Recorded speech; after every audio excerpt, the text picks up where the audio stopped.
You, in 1995, quite famously walked off the stage. You ran to, of all places, Belgium.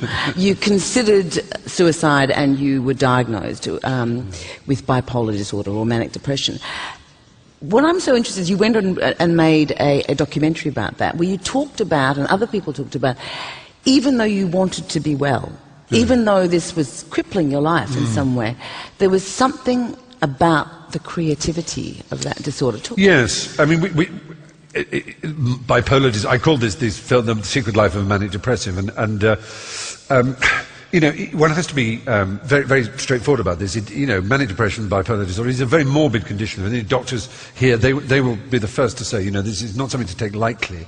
It's something to be diagnosed. It's something, you know, that it does cause.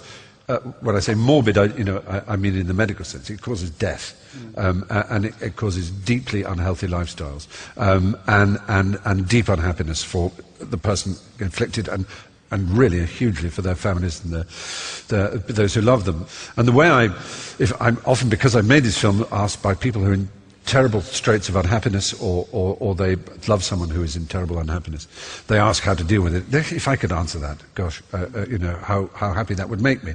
The closest I can come is to say that the mood is your own personal weather, and it's very like the weather. If you go outside and it's raining, it's not you that's made it rain. It has rained and it is real. You can't unthink the rain. You can't say, I'll walk it off and then it'll be sunny. You know, the weather makes up its own mind.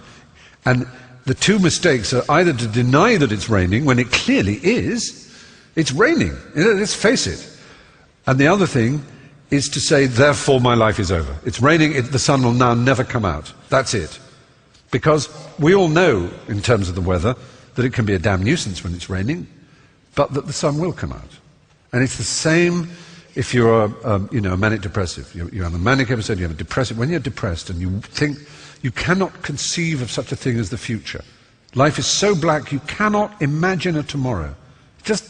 Everything is just awful. Your energy is slow and there's nothing possible in life. It's terrible. It's actually painful. It's bad, really bad. It can be, for some people, so bad that they really have to end their lives in some way. They feel it anyway. But the fact is, it will come out. And in the case of a bipolar person, it won't just be normal, it'll then go super normal. It will become incredibly sunny.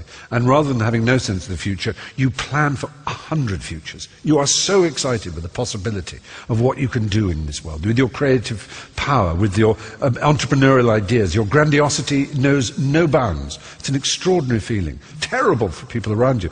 But you know, I asked everybody I spoke to if there was a button and they could press the button and they would no longer be, you know, manic depressives, they would no longer have this bipolar disorder, would they press the button? And only about 2 said yes, because that manic state is a thing to be treasured sometimes. I mean... And is that true for you? Yes, it is. I'm very lucky. I have really what they call cyclothymia. It's in America they call it bipolar light. It is a more manageable version, but it does have its bad moments. But you know, I spoke to people who had taken electric drills to their brain to kill themselves. I spoke to a man who was really extraordinary, called Rod Harvey. He had been a commander in the Royal Navy. He'd actually had a position on the Royal Yacht Britannia, as it happens, with which the Queen, the royal family, used to have as their yacht. And he was a charming and splendid, promising officer, and he developed this condition. It became very, very bad. He had to leave the Navy, then he couldn't hold down a job. At one point he was in a hospital, being looked after, and his depression was so black, he got up, was supposed to have some security, but he short-circuited it, and he walked in front of a lorry, and he smashed both his legs. Now, he's the first to say, how could I do that to the lorry driver? For one thing, it's terrible. And he showed me his legs. He can walk. They slowly, with the number of times they had to re-break them, set in metal. I said, the agony of both your legs. You could see the scars on it. He said, yes, but do you want to know something? It was nothing like as terrible as the pain that made me stand in front of that lorry.